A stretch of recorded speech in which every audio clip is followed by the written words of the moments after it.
इस प्रकार कुछ दिन बीत गए। दिन और रात जाते हुए जान नहीं पड़ते।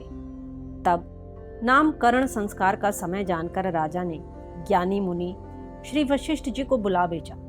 मुनि की पूजा करके राजा ने कहा, हे मुनि, आपने मन में जो विचार रखे हों वे नाम रखिए। मुनि ने कहा, हे राजन, इनके अनेक अनुपम नाम हैं, फिर भी मैं अपनी बुद्धि के अनुसार कहूंगा। ये जो आनंद के समुद्र और सुख की राशि हैं, जिस आनंद सिंधु के एक कण से तीनों लोग सुखी होते हैं, उन आपके सबसे बड़े पुत्र का नाम राम है, जो सुख का भवन और संपूर्ण लोगों को शांति देने वाला है। जो संसार का भरण पोषण करते हैं, उन आपके दूसरे पुत्र का नाम भरत होगा, जिनके स्मरण मात्र से शत्रु का नाश होता है। उनका वेदों में प्रसिद्ध शत्रुघ्न नाम है। जो शुभ लक्षणों के धाम श्री राम जी के प्यारे और सारे जगत के आधार हैं, गुरु वशिष्ठ जी ने उनका नाम लक्ष्मण रखा।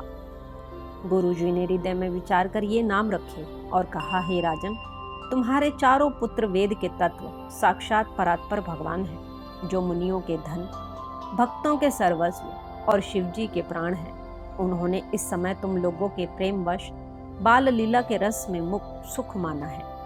बचपन से ही श्री रामचंद्र जी को अपना परम हितैषी स्वामी जानकर लक्ष्मण जी ने उनके चरणों में प्रीति जोड़ ली। भरत और शत्रुघ्न दोनों भाइयों में स्वामी और सेवक की जिस प्रीति की प्रशंसा है, वैसी प्रीति हो गई। श्याम और गौर शरीर वाली दोनों सुंदर जोड़ियों की शोभा को देखकर माताएं तृण तोड़ती हैं, जिसमें दीठ न लग जाए।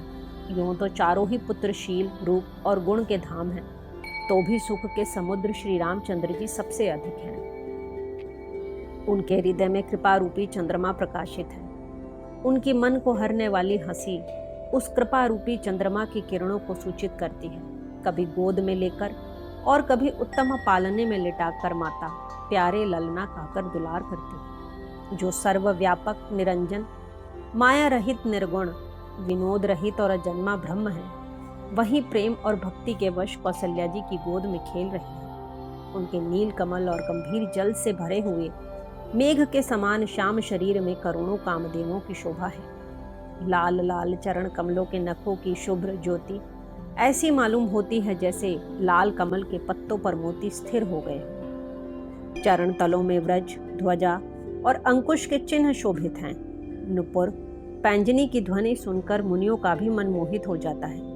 कमर में करधनी और पेट पर 3 रेखाएं त्रिवली हैं। नाभि की गंभीरता को तो वही जानते हैं जिन्होंने उसे देखा है। बहुत से आभूषणों से सुशोभित विशाल भुजाएं हैं। हृदय पर बाघ के नख की बहुत ही निराली छटा है। छाती पर रत्नों से युक्त मणियों के हार की शोभा और ब्राह्मण भृगु के चरण चिन्हों को देखते ही मन लुभा जाता है। कंठ शंख के समान उतार चढ़ाव वाला 3 रेखाओं से सुशोभित है और थोड़ी बहुत ही सुंदर है। मुख पर असंख्य कामदेवों की छटा छा रही है। 2-2 सुंदर दंतुलियां हैं। लाल लाल ओठ हैं।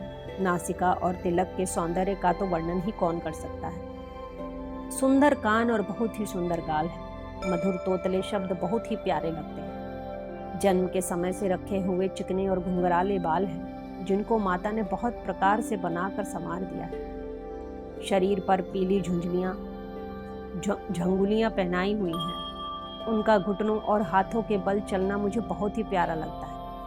उनके रूप का वर्णन वेद और शेष जी भी नहीं कर सकते। उसे वही जानता है जिसने कभी स्वप्न में भी देखा हो। जो सुख के पुंज, मोह से परे तथा ज्ञान, वाणी और इंद्रियों से अतीत हैं, वे भगवान दशरथ कौशल्या के अत्यंत प्रेम के वश होकर पवित्र बाल लीला करते हैं। इस प्रकार संपूर्ण जगत के माता पिता श्री राम जी अवधपुर के निवासियों को सुख देते हैं, जिन्होंने श्री रामचंद्र जी के चरणों में प्रीति जोड़ी है। हे भवानी, उनकी यह प्रत्यक्ष गति है कि भगवान उनके प्रेमवश बाल लीला करके उन्हें आनंद दे रहे हैं। श्री रघुनाथ जी से विमुख होकर मनुष्य चाहे करोड़ों उपाय करे, परंतु उसका संसार बंधन कौन छुड़ा सकता है। जिसने सब चराचर जीवों को अपने वश में कर रखा है, वह माया भी प्रभु से भय खाती है। भगवान उस माया को बहुओं के इशारे पर नचाते हैं। ऐसे प्रभु को छोड़कर कहो और किसका भजन किया जाए। मन, वचन और कर्म से चतुराई छोड़कर भजते ही श्री रघुनाथ जी कृपा करेंगे। इस प्रकार से प्रभु श्री रामचंद्र जी ने बाल क्रीड़ा की और समस्त नगर निवासियों को सुख दिया। कौशल्या जी कभी उन्हें गोद में लेकर हिलाती डुलाती और कभी पालने में लिटाकर झुलाती थी। प्रेम में मग्न कौशल्या जी रात और दिन का बीतना नहीं जानती थी। पुत्र के स्नेहवश माता उनके बाल चरित्रों का गान किया करती है। एक बार माता ने श्री रामचंद्र जी को स्नान कराया और श्रृंगार करके पालने पर पौड़ा दिया। फिर अपने कुल के इष्ट देव भगवान की पूजा के लिए स्नान किया। पूजा करके नैवेद्य चढ़ाया और स्वयं वहां गई जहां रसोई बनाई गई थी। फिर माता वहीं पूजा के स्थान में लौट आई और वहां आने पर पुत्र को इष्ट देव भगवान के लिए चढ़ाए हुए नैवेद्य का भोजन करते देखा। माता भयभीत होकर पालने में सोया था, यहाँ किसने लाकर बैठा दिया, इस बात से डर कर पुत्र के पास गई तो वहां बालक को सोया हुआ दिखा। फिर पूजा स्थान में लौटकर देखा कि वही पुत्र वहां भोजन कर रहा है। उनके हृदय में कंप होने लगा और मन को धीरज नहीं होता। वह सोचने लगी कि यहाँ और वहां मैंने 2 बालक देखे, यह मेरी बुद्धि का भ्रम है या कोई और विशेष कारण है। प्रभु श्री रामचंद्र जी ने माता को घबराई हुई देखकर मधुर मुस्कान से हंस दिया। फिर उन्होंने माता को अपना अखंड अद्भुत रूप दिखलाया, जिसके एक एक रोम में करोड़ों ब्रह्मांड लगे हुए हैं। अगणित सूर्य, चंद्रमा, शिव, ब्रह्मा, बहुत से पर्वत, नदियां, समुद्र, पृथ्वी, वन, काल, कर्म, गुण, ज्ञान और स्वभाव देखे और वे पदार्थ भी देखे जो कभी सुने भी न थे। सब प्रकार से बलवती माया को देखा कि वह भगवान के सामने अत्यंत भयभीत हाथ जोड़े खड़ी है। जीव को देखा जिसे वह माया नचाती है और फिर भक्ति को देखा जो उस जीव को माया से छुड़ा देती है। माता का शरीर पुलकित हो गया, मुख से वचन नहीं निकलता। तब आंखें मूंद कर उसने श्री रामचंद्र जी के चरणों में सिर नवाया। माता को आश्चर्यचकित देखकर घर के शत्रु श्री राम जी फिर बाल रूप हो गए। माता से स्तुति भी नहीं की जाती। वह डर गई कि मैंने जगत पिता परमात्मा को पुत्र करके जाना। श्री हरि ने माता को बहुत प्रकार से समझाया और कहा, हे माता सुनो, यह बात कहीं पर करना नहीं। कौशल्या जी बार बार हाथ जोड़कर विनय करती हैं कि हे प्रभु, मुझे आपकी माया अब कभी ना व्यापे। भगवान ने बहुत प्रकार से बाल लीलाएं की और अपने सेवकों को अत्यंत आनंद दिया। कुछ समय बीतने पर चारों भाई बड़े होकर कुटुंबियों को सुख देने वाले हो। तब गुरुजी ने जाकर चूणा कर्म संस्कार किया। ब्राह्मणों ने फिर बहुत सी दक्षिणा पाई। चारों सुंदर राजकुमार बड़े ही मनोहर अपार चरित्र करते फिरते हैं, जो मन, वचन और कर्म से अगोचर हैं। वही प्रभु दशरथ जी के आंगन में विचर रहे हैं। भोजन करने के समय जब राजा बुलाते हैं तब वे अपने बाल सखाओं के समाज को छोड़कर नहीं आते। कौशल्या जी जब बुलाने जाती हैं तब प्रभु ठुमक ठुमक भाग चलते हैं। जिनका वेद नेति नेति इतना ही नहीं कहकर निरूपण करते हैं और शिव जी ने जिनका अंत नहीं पाया, माता उन्हें हठ पूर्वक पकड़ने के लिए दौड़ती है। वे शरीर में धूल लपेटे हुए आए और राजा ने हंसकर उन्हें गोद में बैठा ली। भोजन करते हैं पर चित्त चंचल है। अवसर पाकर मुंह में दही भात लपटाए किलकारी मारते हुए इधर उधर भाग चले। श्री रामचंद्र जी की बहुत ही सरल, भोली और सुंदर मनभावनी बाल लीलाओं का सरस्वती, शेष जी, शिव जी और वेदों ने गान किया है। जिनका मन इन लीलाओं में अनुरुक्त नहीं हुआ, विधाता ने उन मनुष्यों को वंचित कर दिया, नितांत भाग्यहीन बनाया। ज्यों ही सब भाई कुमारावस्था के हुए, त्यों ही गुरु, पिता और माता ने उनका यज्ञोपवीत संस्कार कर दिया। श्री रघुनाथ जी भाइयों सहित गुरु के घर में विद्या पढ़ने गए और थोड़े ही समय में उनको सब विद्याएं आ गई। चारों वेद जिनके स्वाभाविक श्वास हैं, वे भगवान पढ़े, यह बड़ा कौतुक है। चारों भाई विद्या, विनय, गुण और शील में बड़े निपुण हैं और सब राजाओं की लीलाओं के ही खेल खेलते हैं। हाथों में बाण और धनुष बहुत ही शोभा देते हैं। रूप देखते ही चराचर जड़ चेतन मोहित हो जाते हैं। वे सब भाई जिन गलियों में खेलते हुए निकलते हैं, उन गलियों के सभी स्त्री पुरुष उनको देखकर स्नेह से शिथिल हो जाते हैं अथवा ठिठक कर रह जाते हैं। कौशलपुर के रहने वाली स्त्री, पुरुष, बूढ़े और बालक सभी को कृपालु श्री रामचंद्र जी प्राणों से भी बढ़कर प्रिय लगते हैं। श्री रामचंद्र जी भाइयों और इष्ट मित्रों को बुलाकर साथ ले लेते हैं और नित्य वन में जाकर शिकार खेलते हैं।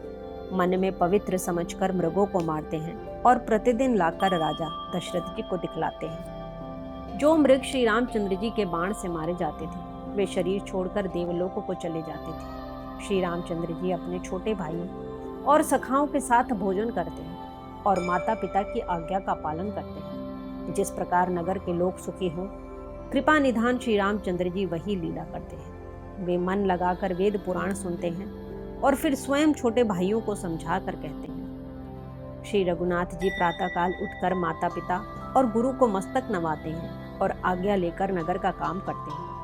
उनके चरित्र देख देख कर राजा मन में बड़े हर्षित होते हैं। जो व्यापक, अकल, इच्छा रहित, अजन्मा और निर्गुण है तथा जिनका न नाम है न रूप, वही भगवान भक्तों के लिए नाना प्रकार के अनुपम अलौकिक चरित्र करते हैं। यह सब चरित्र मैंने गाकर कहा। अब आगे की कथा मन लगाकर सुनो। ज्ञानी महामुनि विश्वामित्र जी वन में शुभ आश्रम जानकर बसते थे, जहाँ वे मुनि जप, यज्ञ और योग करते थे, परंतु मारीच और सुबाहु से बहुत डरते थे। यज्ञ देखते ही राक्षस दौड़ पड़ते थे और उपद्रव मचाते थे, जिससे मुनि बहुत दुख पाते थे। गाधी के पुत्र विश्वामित्र जी के मन में चिंता छा गई कि ये पापी राक्षस भगवान के मारे बिना न मरेंगे। तब श्रेष्ठ मुनि ने मन में विचार किया कि प्रभु ने पृथ्वी का भार हरने के लिए अवतार लिया है। इसी बहाने जाकर मैं उनके चरणों का दर्शन करूं और विनती करके दोनों भाइयों को ले आऊं। आहा, जो ज्ञान, वैराग्य और सब गुणों का धाम है, उन प्रभु को मैं नेत्र भर कर देखूंगा। बहुत प्रकार से मनोरथ करते हुए जाने में देर नहीं लगी। सरयू जी के जल में स्नान करके वे राजा के दरवाजे पर पहुंचे। राजा ने जब मुनि का आना सुना तब वे ब्राह्मणों के समाज को साथ लेकर मिलने गए और दंडवत करके मुनि का सम्मान करते हुए उन्हें लाकर अपने आसन पर बैठाया। चरणों को धोकर बहुत पूजा की और कहा, मेरे समान धन्य आज दूसरा कोई नहीं है। फिर अनेक प्रकार के भोजन करवाए, जिससे श्रेष्ठ मुनि ने अपने हृदय में बहुत ही हर्ष प्राप्त किया। फिर राजा ने चारों पुत्रों को मुनि के चरणों पर डाल दिया, उनसे प्रणाम कराया। श्री रामचंद्र जी को देखकर मुनि अपनी देह की सुधि भूल गए। वे श्री राम जी के मुख की शोभा देखते ही ऐसे मग्न हो गए मानो चकोर पूर्ण चंद्रमा को देखकर लुभा गया। तब राजा ने मन में हर्षित होकर ये वचन कहे, हे मुनि, इस प्रकार कृपा तो आपने कभी नहीं की। आज किस कारण से आपका शुभागमन हुआ, कहिए, मैं उसे पूरा करने में देर नहीं लगाऊंगा। मुनि ने कहा, हे राजन, राक्षसों के समूह मुझे बहुत सताते हैं, इसलिए मैं तुमसे कुछ मांगने आया हूँ। छोटे भाई सही श्री रघुनाथ जी को मुझे दो। राक्षसों के मारे जाने पर मैं सुरक्षित हो जाऊंगा। हे राजन, प्रसन्न मन से इनको दो। मोह और अज्ञान को छोड़ दो। हे स्वामी, इससे तुमको धर्म और सुयश की प्राप्ति होगी और इनका परम कल्याण होगा। इस अत्यंत अप्रिय वाणी को सुनकर राजा का हृदय कांप उठा और उनके मुख की कांति फीकी पड़ गई। उन्होंने कहा, हे ब्राह्मण, मैंने चौथेपन में 4 पुत्र पाए हैं, आपने विचार कर बात नहीं की। हे मुनि, आप पृथ्वी, गौ, धन और खजाना मांग लीजिए। मैं आज बड़े हर्ष के साथ अपना सर्वस्व दे दूंगा। देह और प्राण से अधिक प्यारा कुछ भी नहीं होता, मैं उसे भी एक पल में दे दूंगा। सभी पुत्र मुझे प्राणों के समान प्यारे हैं, उनमें भी हे प्रभु, राम को तो किसी प्रकार भी देते नहीं बनता। कहाँ अत्यंत डरावने और क्रूर राक्षस और कहाँ परम किशोरावस्था के बिल्कुल सुकुमार मेरे सुंदर पुत्र। प्रेम रस में सनी हुई राजा की वाणी को सुनकर ज्ञानी मुनि विश्वामित्र जी ने हृदय में बड़ा हर्ष माना। तब वशिष्ठ जी ने राजा को बहुत प्रकार से समझाया, जिससे राजा का संदेह नाश को प्राप्त हुआ। राजा ने बड़े ही आदर से दोनों पुत्रों को बुलाया और हृदय से लगाकर बहुत प्रकार से उन्हें शिक्षा दी। फिर कहा, हे नाथ, ये दोनों पुत्र मेरे प्राण हैं। हे मुनि, अब आप ही इनके पिता हैं, दूसरा कोई नहीं। राजा ने बहुत प्रकार से आशीर्वाद देकर पुत्रों को ऋषि के हवाले कर दिया। फिर प्रभु माता के महल में गए और उनके चरणों में सिर निवाकर चले। पुरुषों में सिंह रूपी दोनों भाई राम लक्ष्मण मुनि का भय हरण के लिए प्रसन्न होकर चले। वे कृपा के समुद्र, धीर बुद्धि और संपूर्ण विश्व के कारण के भी कारण है।